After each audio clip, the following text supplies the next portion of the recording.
বিসমিল্লাহির রহমানির রহিম। আসসালামু আলাইকুম ওয়া রাহমাতুল্লাহি ওয়া বারাকাতুহু। আজকে সিঙ্গেল লাইন টেক্সটকে কিভাবে মাল্টি লাইন টেক্সট করতে হয় সে বিষয়টি দেখাতে চলেছি। তো আমি প্রথমে একটি সিঙ্গেল লাইন টেক্সট নিয়ে নিই। টেক্সট ট্যাবে চলে যাব।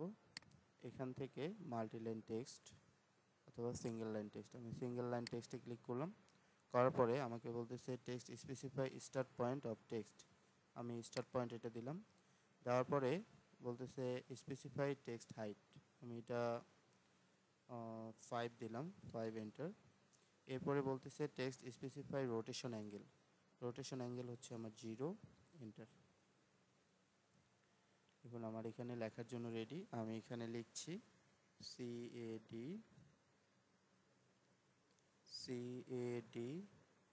CADMAMUN, cat Mamun. এরপরে আমি সিম্পলি স্কেপ প্রেস করে বের হয়ে আসতেছি। স্কেপ প্রেস করলে চলে যাবে, এন্টার দেওয়া দরকার ছিল।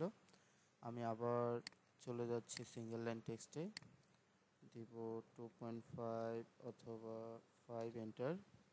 এরপরে হচ্ছে 0, এন্টার। আমরা লিখছি CADMAMUN, এন্টার। এন্টার বা আপনি কার্সরটা অন্য জায়গায় ক্লিক করলেই এই লেখাটা এখানে চলে যাবে। এখন এটা আপনার হচ্ছে single line text. Single line text আপনি যখন কিভাবে বুঝবেন যে এটা সিঙ্গেল লাইন টেক্সট?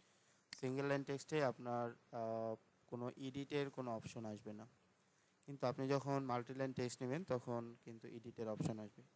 তো আমি এটা জাস্ট সিলেক্ট করার পরে আমি চলে যাব হচ্ছে এক্সপ্রেস টুলে যাওয়ার পরে আমি এখান থেকে যাব হচ্ছে কনভার্ট টু এম টেক্সট, মানে এই সিঙ্গেল লাইন টেক্সটটাকে আমি এম টেক্সট করব, মানে মাল্টি লাইন টেক্সট করব। কনভার্ট টু এম টেক্সটে ক্লিক করলাম। এরপরে সেটা ডাবল ক্লিক করলে দেখবেন যে এটা এডিটের জন্য ওপেন হচ্ছে এবং এইখানে টেক্সট এডিটর নামে একটি রিবন কিন্তু ওপেন হয়েছে, একটা ট্যাব কিন্তু ওপেন হয়েছে। তো সিঙ্গেল লাইন টেক্সটে কিন্তু এরকম কোনো ট্যাব ওপেন হবে না।